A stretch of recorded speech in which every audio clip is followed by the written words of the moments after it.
امیر حمزہ کا ایمان لانا کوئی معمولی واقعہ نہیں تھا۔ جس طرح مسلمانوں میں خوشی کی لہر دوڑ گئی تھی تو کفار کے اندر یہ خبر ایک بجلی بن کے گری، تو وہ بھی دار الندوہ میں بیٹھے اور سوچنے لگے کہ اب کیا کیا جائے۔ آج ایک حمزہ بن عبد المطلب گئے ہیں، کل کوئی اور چلا جائے گا تو یہ تو طاقتور ہو جائیں گے۔ عمر بن خطاب مجلس میں موجود تھے، کہا تم قصہ چھوڑو، یہ کام میرے ذمہ رہا، میں بانی اسلام کی زندگی کا چراغ ہی بجھا دیتا ہوں۔ روز روز کا قصہ ہی تمام ہوتا ہے، تلوار حمائل کی اور ارادہ قتل سے گھر سے نکلتے ہیں، تقدیر ہنس کے کچھ اور ہی بول رہی ہے۔ سودا لینے کے لیے بازار گئے، سودا لینے کے لیے بازار گئے، ہاتھ اس کے بکے جس کے خریدار گئے۔ تلوار حمائل کی ہے، بانی اسلام کی زندگی کا چراغ بجھانے کی آرزو ہے، گھر سے نکلتے 22 سال کی عمر ہے، جوانی ہے، بانکپن ہے، چہرے پہ جلال ہے، خطاب کا جری جواں بیٹا ہے۔ راستے میں ایک صاحب ملے، دیکھا اور کہا کہ کیا تیور ہیں اور ارادے کدھر کے؟ کہا چراغ اسلام بجھانے جا رہا ہوں۔ کہا اس کی روشنی تو تمہارے گھر میں بھی پہنچ گئی۔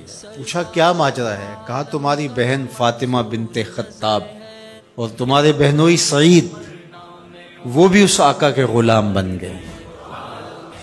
بس غصے میں بہن کے گھر پہنچتے ہیں اور دروازے کو دستک دیتے ہیں۔ اندر قاری قرآن ان کو قرآن سکھا رہا ہے۔ اہل خانہ سمجھے عمر آئے ہیں اور تیور بھی اچھے نہیں ہیں، قاری کو کہیں گوشے میں چھپا دیا اور دروازہ کھولا۔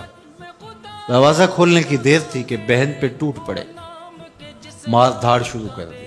تم سابی ہو گئی ہو، تم نے آباء و اجداد کا دین چھوڑ دیا ہے۔ مار مار کے ان کو لہو لہان کر دیتے ہیں۔ تو بہن بولتی ہے عمر سنو، تم خطاب کے بیٹے ہو نا، میں بھی خطاب کی بیٹی ہوں، میں بھی اپنے موقف سے ہٹنے والی نہیں ہوں۔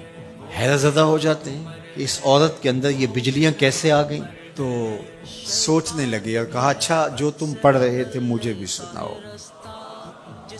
کہا تمہیں پہلے غسل کرنا ہوگا۔ عمر بدن دھو رہے ہیں، میرا رب دل دھو رہا ہے۔ اتنے میں قاری قرآن کے ورق لے کے آ گیا اور تلاوت ہوتی ہے، طٰہٰ ما انزلنا علیک القرآن لتشقیٰ، اے 14ویں کے چاند محبوب، ہم نے قرآن اس لیے نازل تو نہیں کیا تھا کہ آپ مشقت میں ہی پڑ جائیں۔ تلاوت ہوتی جا رہی ہے، عمر کی آنکھوں سے آنسو ٹپکتے چلے جا رہے ہیں۔ کہا عمر کی عمر برباد ہو گئی، چلو مجھے حضور کی چوکھٹ پہ لے چلو۔ اللہ اکبر، دار ارقم میں حضور تشریف فرما تھے۔ تلوار اس طرح حمائل کی ہوئی ہے اور اسی حالت میں حضور کی دہلیز پہ جا رہے ہیں۔ دروازے کے سوراخوں سے دیکھا صحابہ نے، کہا کہ عمر آ رہے ہیں، تلوار ہے ہاتھ میں۔ تو حضرت امیر حمزہ نے کہا گھبرانے کی ضرورت نہیں ہے، اگر ارادہ خیر سے آ رہے ہیں استقبال کریں گے، خوش آمدید کہیں گے، بٹھائیں گے، عزت دیں گے، اور اگر ارادہ اچھا نہیں ہے تو اسی کی تلوار سے اس کا سر کاٹیں گے۔ دروازہ کھلتا ہے، عمر حضور کے سامنے آ کے بیٹھتے ہیں اور میرے حضور کہتے ہیں عمر ابھی وہ وقت نہیں آیا کہ تم اسلام لے آؤ، اور یہی وقت تھا عمر کے اسلام لانے کا۔ حضرت عمر کلمہ پڑھتے ہیں، اشہد ان لا الہ الا اللہ وحدہ لا شریک لہ واشہد ان محمدا عبدہ ورسولہ۔ جو ہی عمر کی زبان سے کلمے کی صدا سنتے ہیں صحابہ، اتنے زور سے اللہ اکبر بے ساختگی میں کہتے ہیں مکے کی گلیاں گونج اٹھتی ہیں۔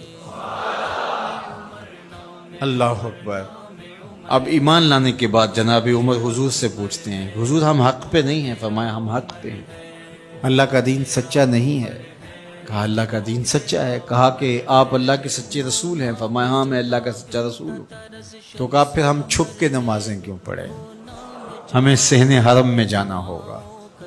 مسلمانوں کی 2 صفیں بنتی ہیں، 20-20 افراد کی، ایک صف کی قیادت حضرت عمر کرتے ہیں، ایک صف کے آگے حضرت امیر حمزہ چلتے، درمیان میں میرے حضور ہیں، اور صحن حرم میں پہنچ کے رب کی نماز ادا کی جاتی ہے۔ حضرت عبداللہ ابن مسعود رضی اللہ تعالیٰ عنہ فرماتے ہیں عمر کا اسلام لانا مسلمانوں کے لیے عزت کا سبب بنا، وقار کی علامت بن گیا۔